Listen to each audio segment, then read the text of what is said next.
Welcome to today's exploration of the intricate dance between ego and self.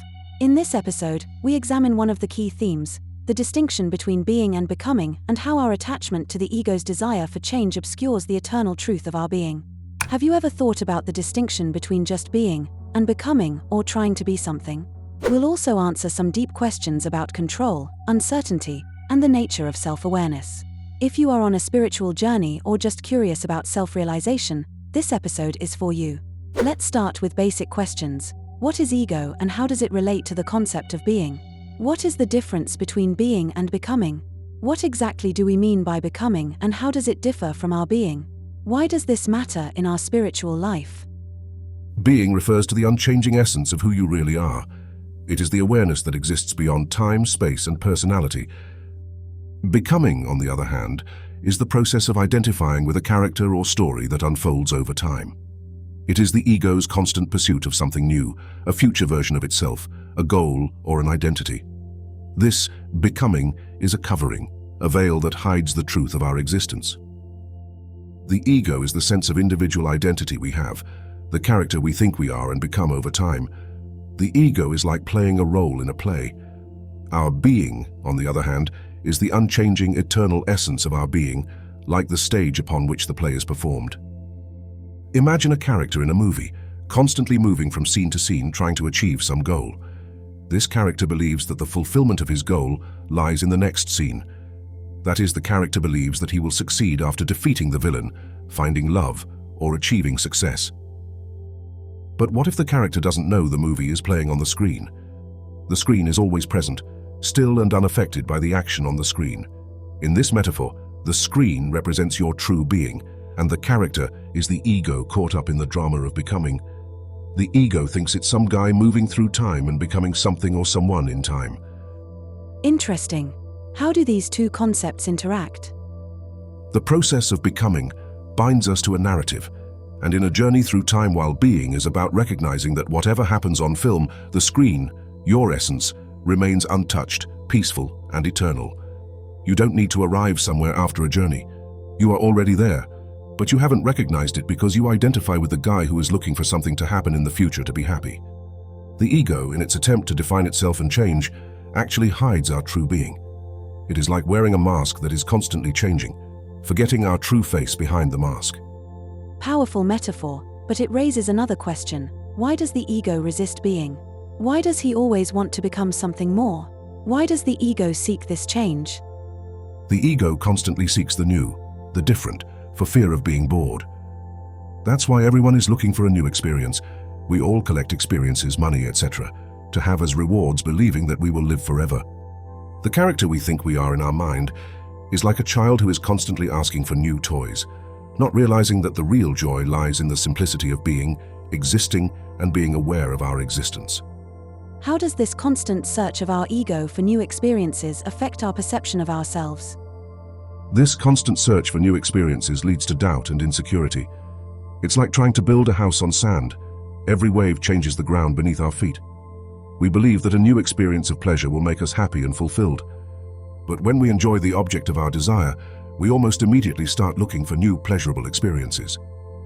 What can we do to overcome this situation which, as you mentioned, causes pain and anxiety? The solution lies in recognizing the immutable nature of our being.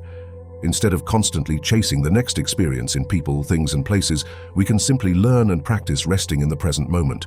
It is like looking at the waves and sinking into the ocean of consciousness of our existence. It seems difficult. How can one practically achieve this? Of course, we must first understand that no one lives their own life. There is no one in our mind. What is constantly searching for new experiences is simply a narrative of thought patterns that have created the idea of a self in our mind. We don't live our lives. We are the very life and existence that we experience every moment with the awareness of our consciousness. The character searching, our ego, is lost in time in a story of the past and a narrative of experiences that it seeks to find in the future. We don't have to move an inch to find happiness, peace, and fulfillment. All of this is us, and it is all here now, within us. The ego is never going to find peace and fulfillment because it doesn't exist. Hence, its insistence on seeking external experiences and identifying with the objects of desire that the ego itself has created and is anxious to enjoy.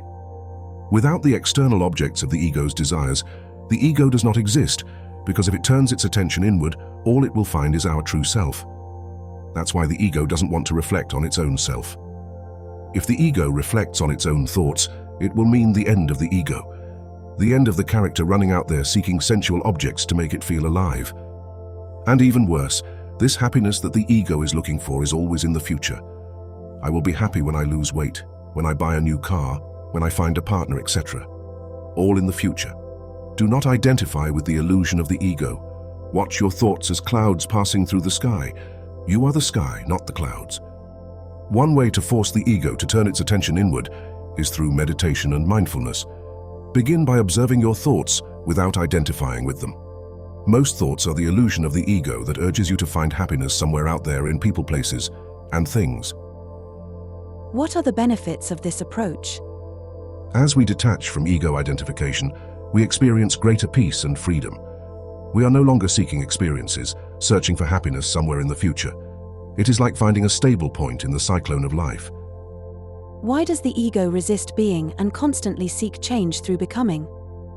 The ego thrives on the idea that it is not complete. The ego must achieve or become something to be complete. The desire for change, innovation, and control is what keeps the ego alive. In fact, the ego sees the being of our true self, that is, our consciousness, which is stable, solid, and ever-present, as boring or even threatening. Why? Because the ego's sense of importance comes from its effort. Without the promise of change or improvement, the ego feels purposeless and non-existent. The ego's hunger for change is like chasing a mirage in the desert. He thinks there is water ahead, but when he gets there, it disappears, and the cycle repeats. This illusion keeps you looking outward for peace and wholeness, distracting you from the realization that what you are really looking for, the water, is already within you, in the awareness of our consciousness and stillness of being. Peace is found in this simple awareness that we exist. But when we turn our attention to the awareness of our consciousness, the ego intervenes with temptations, thoughts, and desires for future experiences or discomforts about the past to put us back into the vicious cycle of the illusion that happiness exists in external objects that always are found somewhere in the future.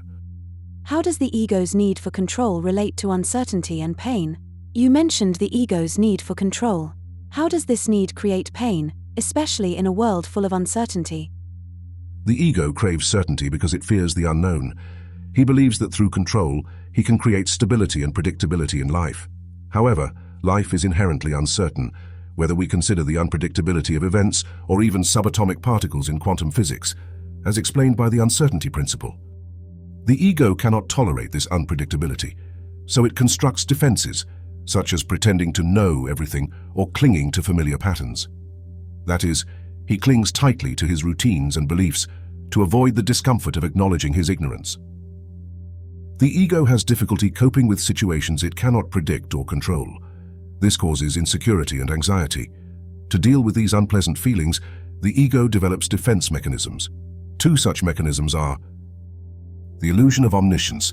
The person pretends to know everything even when they don't. Clinging to familiar patterns. The person clings to certain habits and beliefs, refusing to challenge or change them. But here's the paradox. The more the ego tries to control, the more anxious it becomes. The world remains unpredictable, and the ego's illusion of control breaks down, leading to suffering. True peace does not come from controlling the outside world. Peace comes from surrendering to the flow of life and realizing that beneath the ever-changing surface, there is a deeper awareness that is always constant, your true self, untouched by uncertainty. It's like trying to calm stormy seas by catching each wave. Instead, true serenity comes from diving in the deep, where the water is calm and unaffected by surface disturbances. How do we move from becoming to being? So if this being is so deep and peaceful, how do we shift from the constant becoming of the ego to the stability of being? Moving from becoming to being involves recognizing the ego's patterns and endless desires. The first step is awareness, seeing how the ego is constantly seeking something outside of itself, whether it's success, recognition, or even spiritual growth. Once you notice this pattern, you can begin to break free from it. A powerful practice is to simply sit alone in silence. This may make you feel uncomfortable at first, because the ego will resist stillness.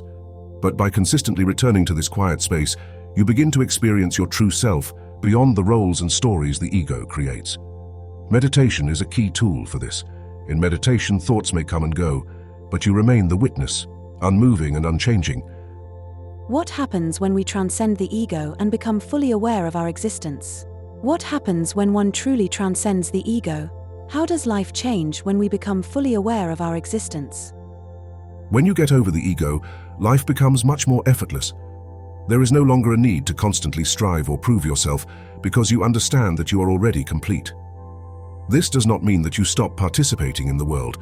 It just means that you no longer identify with roles, successes, or failures.